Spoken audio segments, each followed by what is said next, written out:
Sir ortida YouTube kanali. Bu kanaldagi hikoyalar faqat ko'ngilochar va ma'lumot berish maqsadida tayyorlangan. Ayrim voqealar badiiylashtirilgan bo'lishi mumkin. Kanal hech kimni haqorat qilish yoki zarar yetkazishni maqsad qilmaydi. Sog' salomatmisiz aziz tinglovchilar?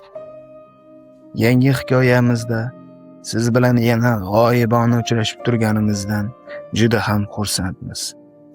Bu hikoyamiz qahramoni Enzo.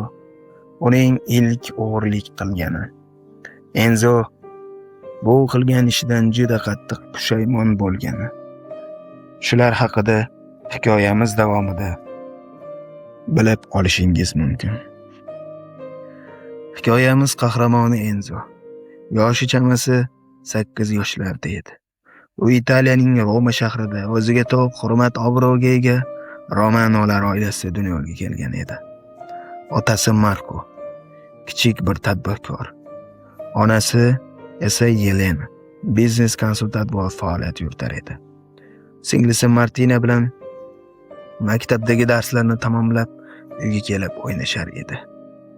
Kunlarning birida uning otasi Marko yoniga Enzo onasi kelib, Enzodan shikoyat qila boshladi. Enzoning tarbiyasiga bee'tibor bo'lmang. Kundan kunga men aytganlarimni qilmayapti. O'g'limiz o'zgarib qolgan deya shikoyat qildi. Ota esa bola tarbiyasiga bee'tiborlik qilib, hali yoshda, katta bo'lsa o'tib ketadi deb javob qaytardi. Biz ham yosh paytimiz shunday edik deb kulimsiradi. Kunlar oilaning har kunlik rejasidek ketar edi. Bir kuni Markoga Enzoning ustozi telefon qilib maktabga chaqirdi. Va u yetib bordi. Borganida esa o'g'li Enzo ko'zida yosh bilan maktab sinf xonasida turgan edi. Marko hayron bo'ldi va baland ovozda "Bu nimasi?" deb Enzoning ustoziga baqira ketdi. Ustoz esa "Menga ruxsat bering, nima bo'lganini tushuntiray. O'g'lingiz Enzo tanaffus paytida o'z sinfdoshlarining ruchkasini o'g'irlab sumkasiga solib qo'ydi" dedi.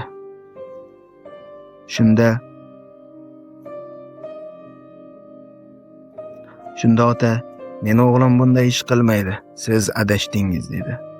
Ustoz esa Enzoning sumkasini ochib ko'rsatdi. Shunda ham ota ustozning bu gaplariga ishonmadi. "Men o'g'limni boshqa maktabga o'tqizaman" dedi jahl bilan. Hikoyamiz qahramoni Enzoning ilk o'g'riligi ana shunday vaziyatdan so'ng boshlangan edi. Enzo boshqa maktabga qabul qilindi. Lekin u bu yo'ldan qaytmadi. Sekin-asta pullarni ham o'g'irlashni boshladi. Atrofidagi qo'shni Markoga "O'g'lingiz begona ko'cha bezoralari bilan ko'rdim" deb qoldi. Shunda ham ota "Ha, yurgan bo'lsa yurgandir, otasini davrida do'stlari bilan" deb so'zini yakunladi. Marko o'g'liga shunchalar ishonar ediki, go'yo uning avlodida o'g'ri, yomon insonlar bo'lmagan. "Mening farzandlarim ham bunday ish qilmaydi" deb Enzoning tarbiyasiga bee'tibor bo'lar edi. Enzoning yangi maktab o'qituvchisi "Sizning kelajakdagi kasbingiz nima?" degan mavzuda mustaqil ish bolalar yozishini buyurdi. Sinf o'quvchilari bunga kirishdi. Enzo esa buni hali o'ylab ham ko'rmagan edi. Va u "Men uchuvchi bo'laman" deb daftariga yoza boshladi. Biroz o'yga toldi. Axir hozirgi kunda yomon ishlar bilan shug'ullanayotgan edi. U bu ishni yomonligini o'zi ham bilar edi. Enzo maktabga bir oz shamollagani tufayli bormadi va uyda qoldi. Onasi Yelenaning qizil rangli sumkasiga solingan bir paket ichiga ko'zi tushdi. Qiziq, bu sumka ichidagi paketda nima bor ekan deb sumkani ichini ochdi.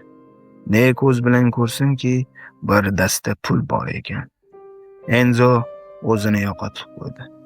Bir tomoni pulni ol desa, bir tomoni bu pulni onang ishlab topgan pul deya ichidan ovoz kelar edi.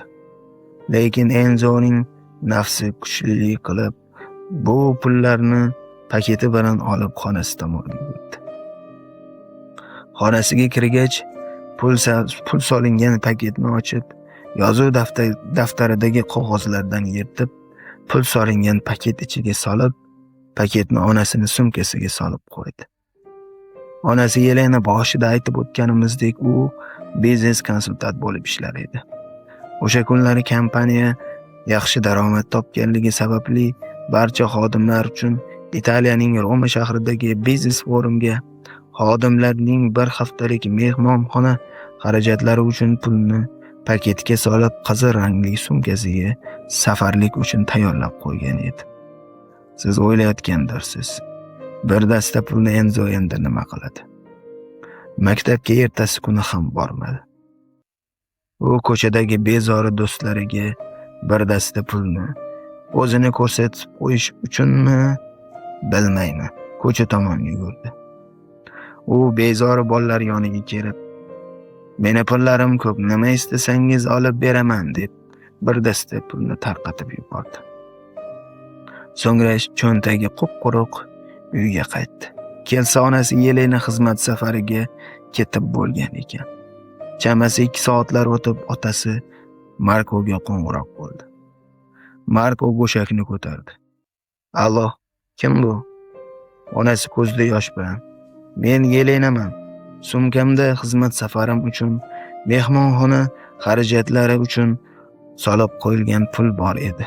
Siz olmadingizmi?" deya so'radi. Marko: "Yo'q, men nima qilaman seni pullaringni" dedi.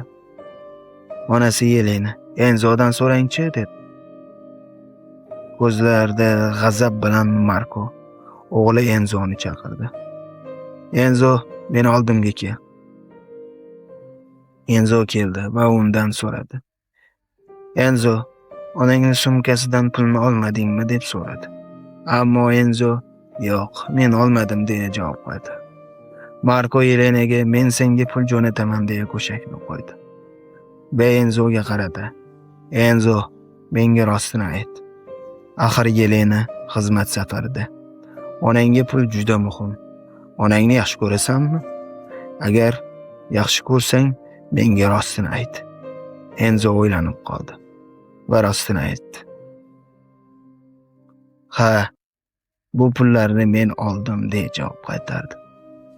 Marko hozir pullar qayerda ekanligini so'radi.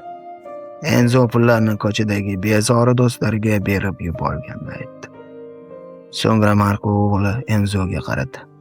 "Sen bola meni ishonchimni so'ndirding" dedi va boshqa bir so'z demadi.